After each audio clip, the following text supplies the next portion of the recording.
حسبي ربي جل الله ما في قلبي غير الله نور محمد صلى الله لا إله إلا الله حسبي ربي جل الله ما في سورت آل عمران آیت نمبر 44۔ ارشاد خداوندی ہے، یہ غیب کی خبریں ہیں کہ ہم خفیہ طور پر تمہیں بتاتے ہیں، اور تم ان کے پاس نہ تھے جب وہ اپنی کلموں سے کرہ ڈالتے تھے کہ مریم کس کی پرورش میں رہیں، اور تم ان کے پاس نہ تھے جب وہ جھگڑ رہے تھے،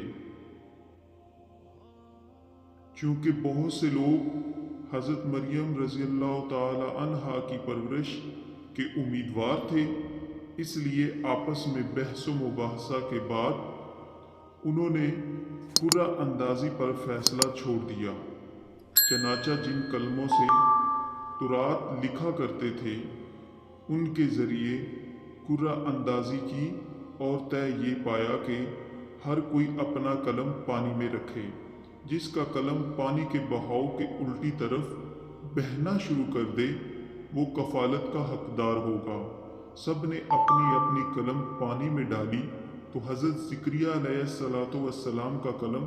الٹی طرف بہنا شروع ہو گیا۔ اس طرح حضرت مریم رضی اللہ تعالی عنہا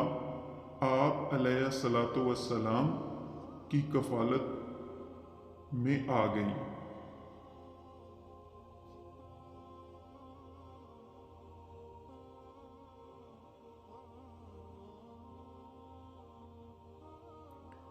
کرہ اندازی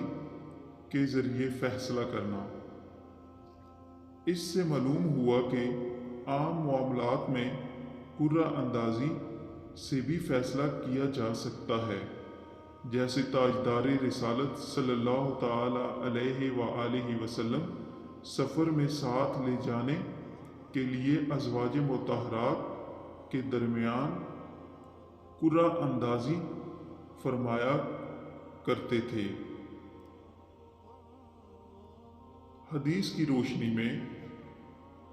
حضرت ابو ہریرہ رضی اللہ تعالی عنہ سے روایت ہے، انہوں نے ذکر کیا کہ ایک جانور پر دو آدمیوں نے دعویٰ کیا اور ان دونوں میں سے کسی کے پاس گواہ نہیں تھے، تو نبی اکرم صلی اللہ تعالی علیہ وآلہ وسلم نے ان دونوں کو قسم پر کرہ اندازی کا حکم دیا۔